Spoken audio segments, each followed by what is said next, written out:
Can I ask you something? Yeah, sure. A strange thing happened to me at the restaurant last night. Would you like another slice of pizza? Oh, no thanks, I'm full. Say it again. I'm full. Oh, you said fool instead of fool. Fool means stupid or crazy. Ah. Hello, my name is Maddy from POC English, and in this lesson, we're going to talk about 20 words that are often confused and are often mistaken in English speaking and can lead to an embarrassing situation. Let's start with the first pair of confusing words, desert and dessert. First of all, pay attention to the pronunciation. Desert, desert, desert. Where's the stress? It's on the first syllable. Desert. But the other one, dessert, dessert, dessert. Where's the stress? On the second syllable. So desert, dessert. But what do they mean? Well, desert is a dry area of land with no rain and full of sand. But dessert is something sweet you eat at the end of a meal, like a piece of cake or chocolate or, I don't know, ice cream. Now imagine going to a restaurant and ordering dessert instead of dessert. The waiter will be like, what? So let me ask you a couple of questions. At the end of the meal, do we order dessert or dessert? Very good, dessert. If you want to see the stars at night, should you go to desert or dessert? Desert. Very good. Now, it doesn't rain in desert or dessert. Desert. And which one is sweet? Desert or dessert? Dessert. Let's get to the second pair of confusing words. Loose versus lose. Now, look at the phonetics. The first one is pronounced loose with the sound s. But the second one is pronounced lose with the sound of z. Now, loose means big in size. For example, this jumper is loose. It's very big for me. It's not fit. But lose means to no longer have something because you can't find it. Where are my keys? Now imagine shopping for clothes and then you say, I don't like it because it's too loose. That doesn't make sense. You should say it's too loose. Now, a couple of questions to make sure you have understood the difference. So, you shouldn't your ID card. You shouldn't lose it or lose it. Lose it. Or another question. This jumper is too loose. I don't like it. Or another question.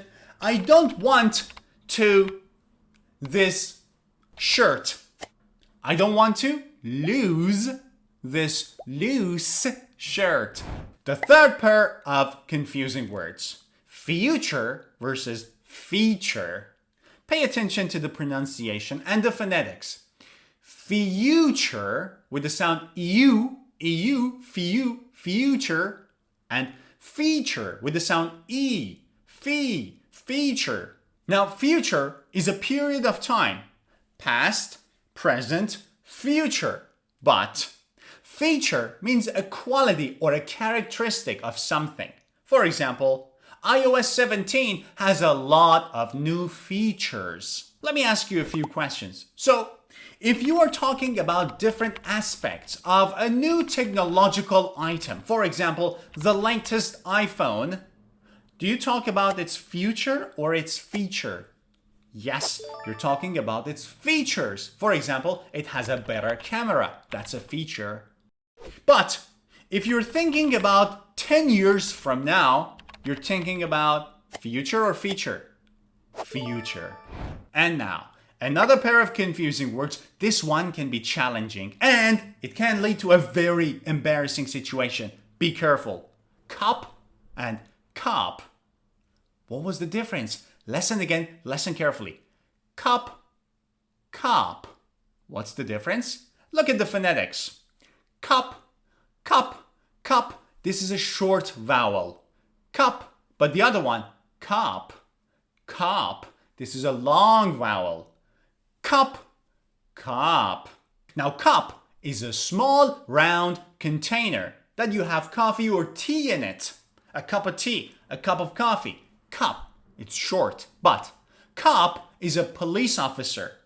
Now imagine me saying, yesterday I was talking to a cop. What? Were you crazy? You were talking to a cop? Oh no, I was talking to a cop. Now I have a question. Do we drink a cup of coffee or a cup of coffee? Very good, short vowel. A cup of coffee. You cannot drink a cup of coffee. Another pair of confusing words is review versus revise. Now, these two verbs are often used interchangeably. However, they have different meaning. To revise something means to read something in order to make a correction or to improve it. However, to review something means to read something again in order to refresh your memory or to give your opinion. You're not changing anything. So, if you have done a university thesis and you go to your professor and you check with your professor and then you want to make a few changes, do you review or revise it? Very good, revise. If you have written a text and you go back again and you read it one more time, do you review it or revise it? Very good, you revise it because you want to make it better. If you have taken a lot of notes in class and now tomorrow you have an exam, you open your notes and you review or revise. Very good, you review because you're not changing anything. You just want to refresh your memory. If you buy a product, go to the website and then type in your opinion about that product. Your opinion is a revise or a review. That's a review. You have reviewed that product.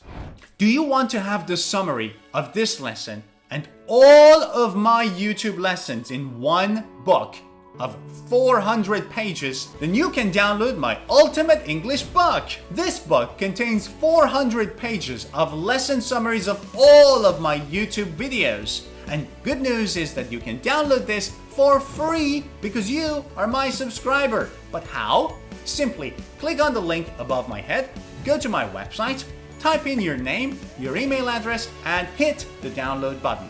You will receive the link in your inbox.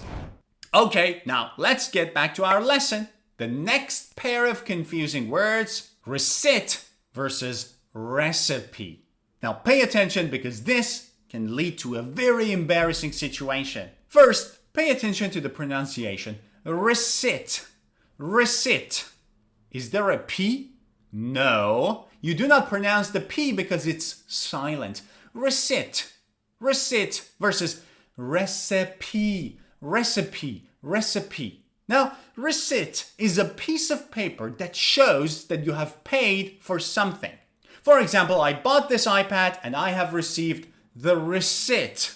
Now, if I want to change it, I should go back and give the receipt to the salesperson.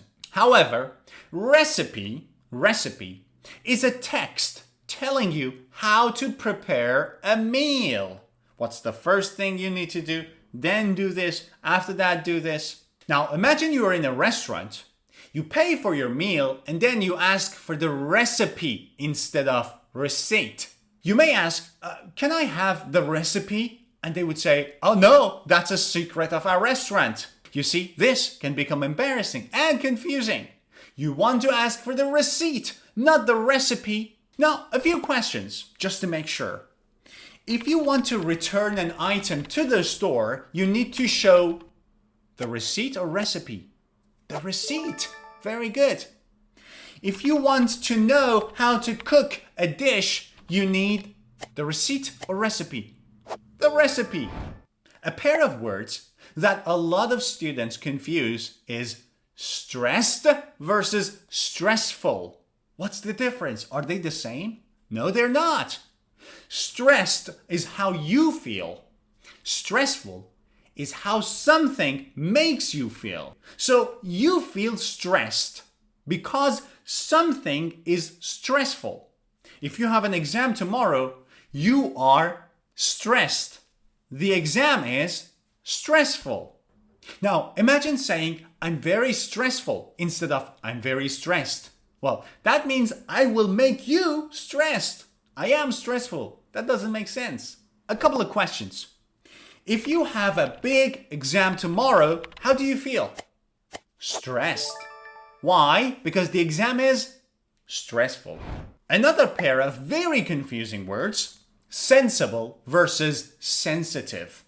Sensible, sensitive? What do they mean? And how are they different? Well, sensible means logical, with good judgment. That is sensible. However, sensitive means emotional or someone who's easily hurt. Now, imagine going to a job interview. You want to talk about yourself and you want to say that you are very logical, but you say, I'm very sensitive. What? You're not sensitive, you are sensible. If you say you are sensitive, you may lose the job. Now, a few questions to make sure you've understood the difference between sensible and sensitive. If somebody is logical, he or she is sensible. Very good. If an answer or solution seems good and practical, it is sensible. Very good. The solution or the answer is sensible. It's logical. If you easily get upset by what other people say, you are sensitive. Very good.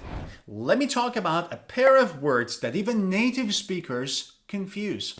And that is the difference between lay and lie. Now, this one is my favorite because it's very mind-blowing. Now, to lay means to put something somewhere. For example, lay the baby on the bed. Or, here's the iPad. I want to lay the iPad on the table. Put something somewhere. However, to lie means to put yourself somewhere in a horizontal position. For example, if you are tired, you lie on the bed. You don't lay on the bed. Or if you want to relax, you lie on the sofa. You don't lay on the sofa. Now, the confusion begins here. The past of lie is lay. So, right now I'm tired and I want to lie on the bed. But yesterday, I lay on the bed. You see, this is the confusion. However, the past of lay is laid. Now, lay the baby on the bed, or yesterday, I laid the baby on the bed. Now, this is something that even native speakers often confuse. So I want you to practice this one a lot. And the last one. Now, this one is a little bit inappropriate. I'm not going to say it completely, but I'm sure you will guess it. Now, next to the sea, we have the beach, right? Beach. Pay attention to the pronunciation. Beach. Beach has a long vowel. Beach. E. E is the vowel. Now, if instead of E, you say I'm not going to say what word that is because I know you know, but that is very embarrassing. And trust me, I've seen a lot of students saying that I went to the... So pay good attention to the pronunciation of this. It's beach. E with a long vowel. Beach. And that's it, guys. I hope you've enjoyed this lesson. Don't forget to practice and don't forget to give this video a thumbs up. If you're new to my channel, also hit subscribe. See ya.